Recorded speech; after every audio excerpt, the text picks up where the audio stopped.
All right.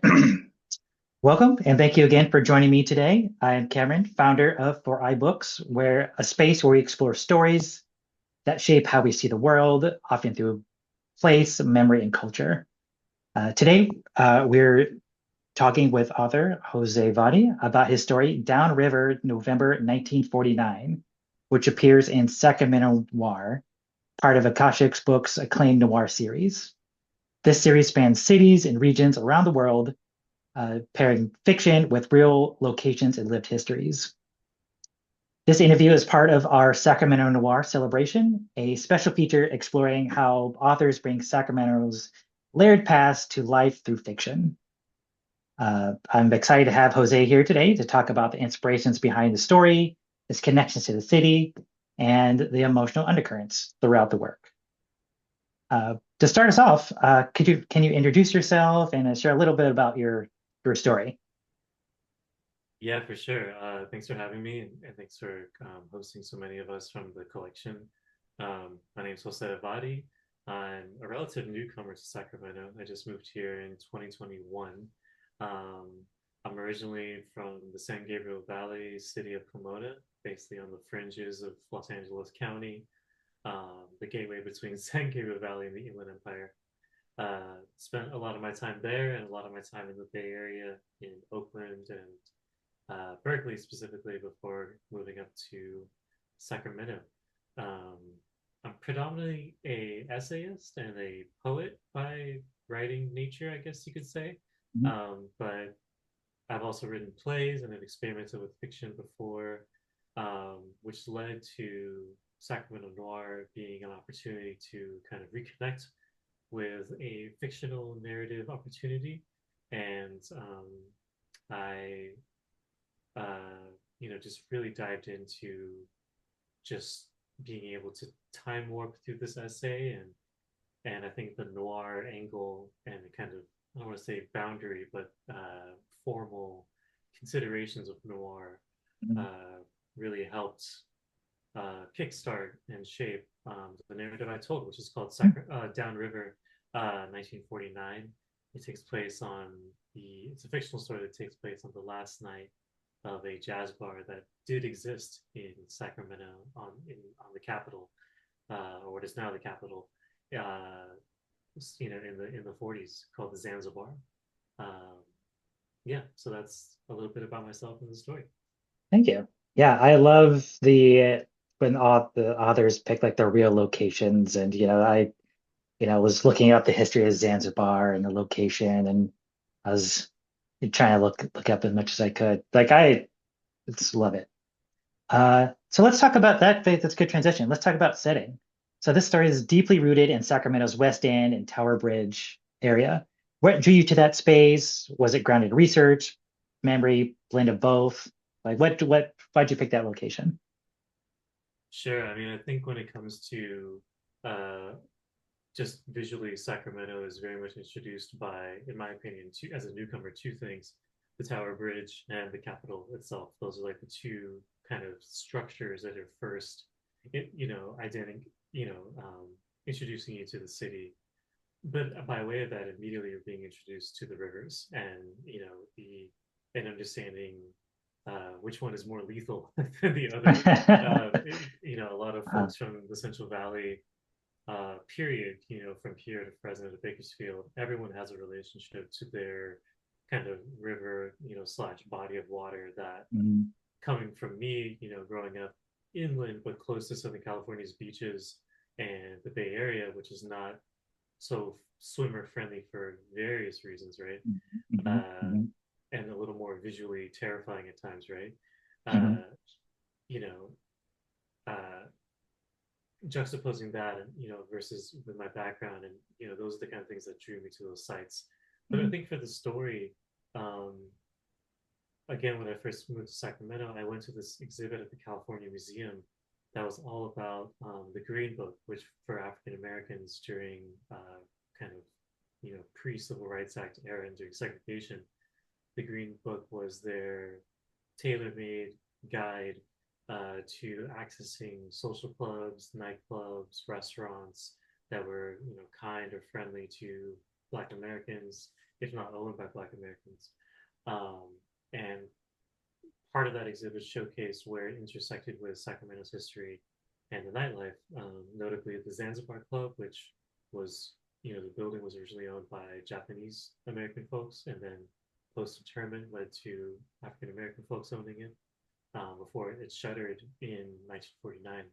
And then there's another essay in the collection, the Momo Club, which was also on the Capitol, Mhm. Naomi Williams wrote, and it was across the street. And her and I didn't even know that we were writing these essays, but in a sense, we were almost reconstructing this intersection of like Hmm. roughly, Yeah, it's a good pairing with each other. Yeah.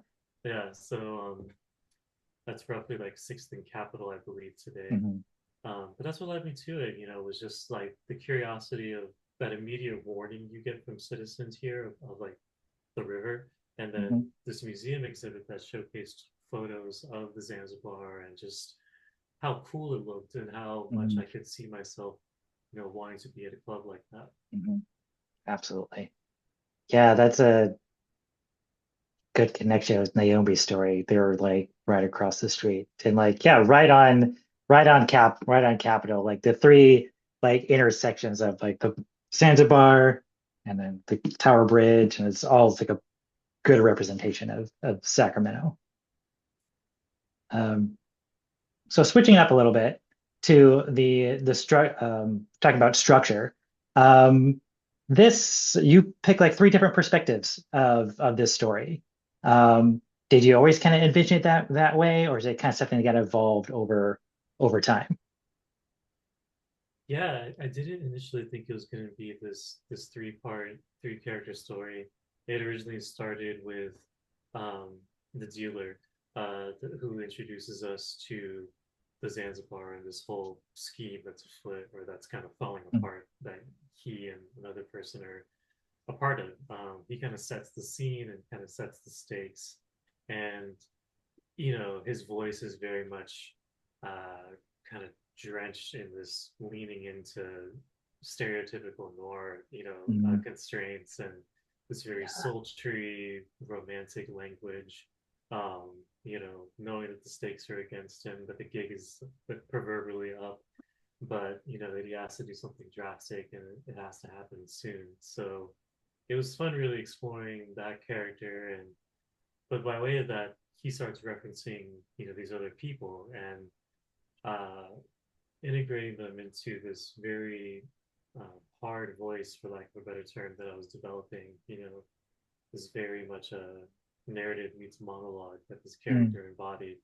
I started thinking like, well, what if we just have these three different perspectives that lead to something else, which becomes this newspaper section that kind of ends the story. Um, so it was really just like embracing that kind of how noir almost forces like this monologue element of characters Hmm. and allowing them their own shine in the spotlight for a little bit.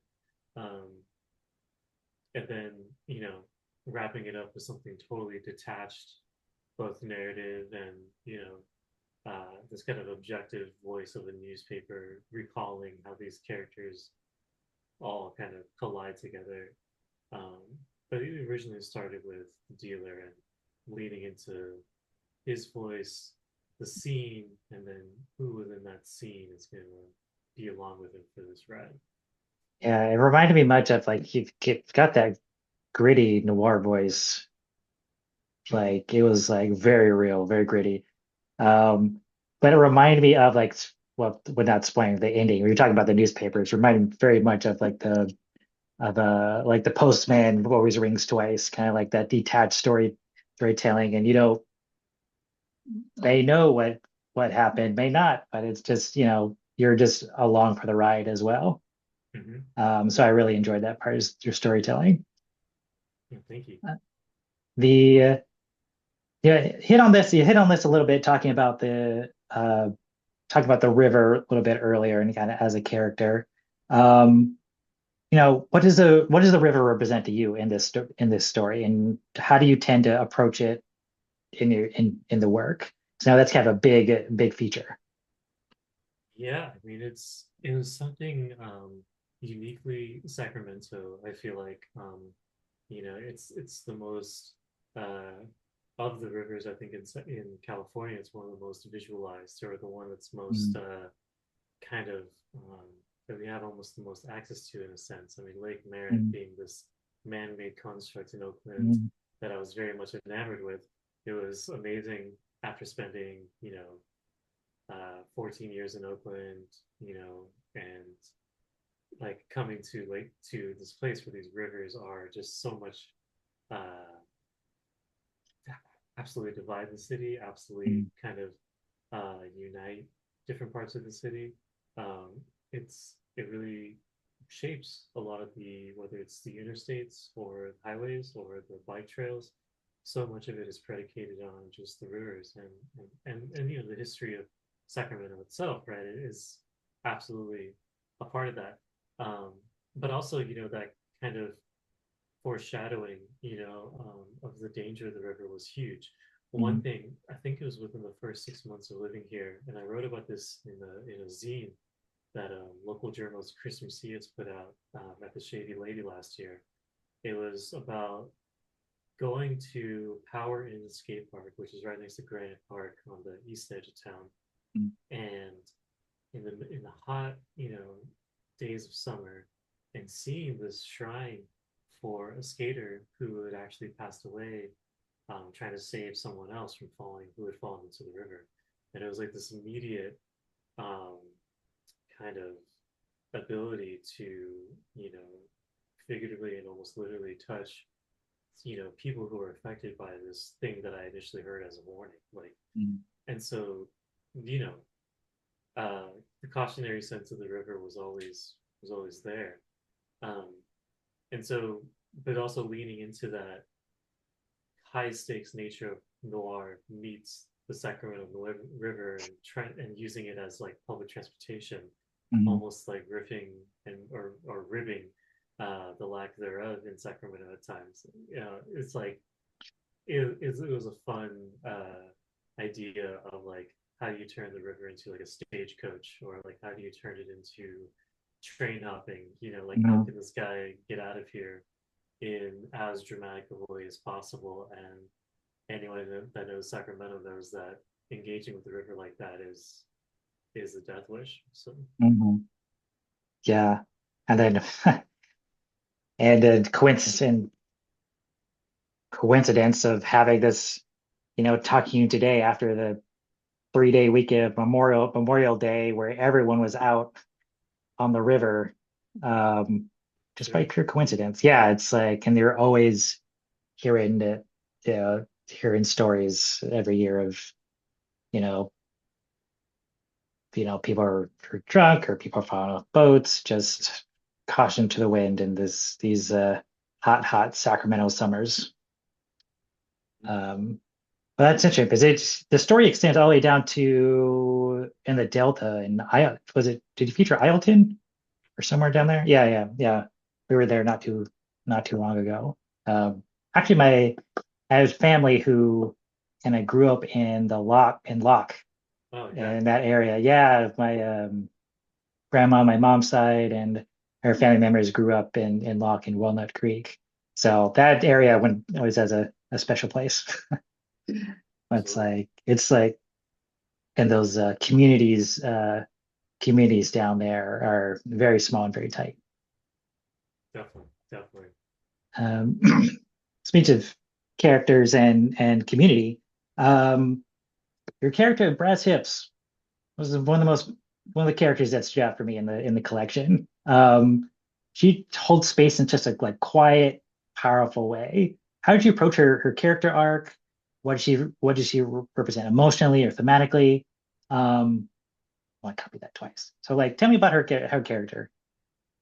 Of course, yeah. I think Brass Hips was kind of this romantic interest for the dealer, but also someone who seems like she has her own thing, like her own lives together that doesn't require a man, circa 1949. She seems like the Rovi the Riveter characters of the wartime era who went to work like, with the men at war and never wanted to go back. You know what I mean? Hmm. Who was probably even working before the Rose of the River image came to be, right? So, Hmm. Hmm. this strong heroine, um, I feel like noir has those often, they're oftentimes very, beautiful, hence the term brass hips, these kind of sultry, curvaceous, assumably, um, you know, characters who are of the night, not in necessarily a, prostitution kind of way, solicitation kind of way, but are, frequent nightclubs, smoke Hmm. cigarettes, um, drink drink cocktails, in public, right, as single Hmm. women, or as, women who are talking to other dudes like this, like the dealer character.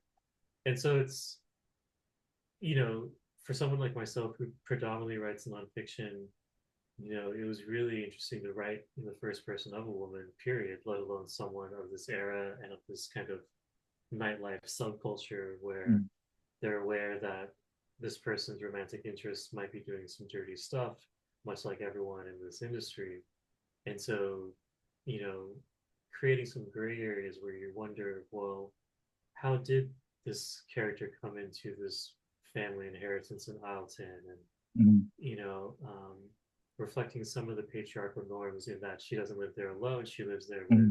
a man in the form of a relative or cousin, I believe, or someone of that nature. So, you know, creating some like someone who also is mature enough to have left the city life behind earlier Hmm. than her romantic interest, and really setting a flame underneath the dealer's character was another real fun thing to create and to Hmm. paint, and to almost this more wise knowing lens that um, is also kind of dangerous and also kind of has something about them that makes them, that has allure, which I think all the characters, whether that allure is for good or for bad, I wanted them all to have that kind of charisma.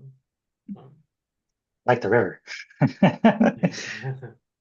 yeah. Have you side kind of question? Have you read a lot of noir before diving into this story, or um, or anything in the genre? More so watching films, Oh, like what's some of your Maltese Falcon. favorites? Oh, like Maltese Falcon, Oh, my and favorite. Yeah. like stuff like that. But also like the more whodunit Hitchcock films. Hmm. Like Hmm. my wife really loves Dial M for Murder and Hmm. Strangers on a Train, and you know, Dial M for Murder in particular, like dialogue heavy, very stuff like that very much influenced this work. But Hmm. also, yeah, like so more so films and yeah, more so films. Nice. Yeah, not too, was it, because a few months ago now, we saw Rear Window when they're doing for the TCM Classics. It was amazing to see on the big screen because you can see like you watch it on your TV and you can catch a lot, but you see like and it's full 660 feet. You can get so many of the details through the windows Oh yeah, the cigarette and smoke and yeah, oof, feel the movies like heat. yeah, like movies like that are heavily influenced this stuff, and Mm, yeah, yeah, very much so. fantastic. So last question before we close. Um, when when readers look back on this story or kind of your work in general, what do you hope stays with them? What kind of legacy are you shaping through memory, place, and storytelling? So what's a takeaway? Sure. I mean, I hope I really hope that readers recognize that they are actively living in places that have history and that they are actively contributing to that history by way of their patronage of nightclubs, restaurants, bars, their attending of, using a public transportation or whatever, like by way of actively being citizens of these spaces, you're contributing to that city's history. And that's huge, you know. I think in a lot of my writing, whether it's nonfiction about California or skateboarding and that culture's relationship with space, whether it's skate shops or skate spots, um, and and how much like nightclub culture impacts like all those things. I really hope that people take away from my writing this power of space and the kind of magic of space, um, both on the page and in our everyday life. Thank you. That's wonderful. Yeah, we are living a history. It's Yeah, not, it's not, you know, a past thing. We are it. absolutely. Uh, uh, well, that kind of wraps up kind of questions. Thank you again. Of Um, course. Appreciate you taking your insights and reflections and talking about the connections of the Sacramento River and weaving it to like unexpected places at the Green Book. Um, Before we close, uh, is there anything you want to highlight? Any kind of projects or where they can find you and your work? Oh, sure. Well, thanks so much for having me again and for these lovely questions and just I really appreciate it. Thanks everyone for supporting Sacramento Noir and Akashic Books for publishing this collection, as well as John Freeman and Naomi Williams who co-edited this collection. They really gave us an opportunity to meet each other as authors and folks like yourself, and it's just been really great. Um, I can be found online at josevadi.com, or my social media is my last name, VADI, and party, all one word, Vadi Party, on all social. And yeah, I'll be doing a couple of readings. I'm always doing readings, I'm always around. But thanks a lot for having me. Yeah, thank you. And like we always say, turn the page, take the trip. What new perspective awaits? So check out more bookish adventures, more in the Sacramento Noir series over the course of this summer, talking with more authors. Have a great day.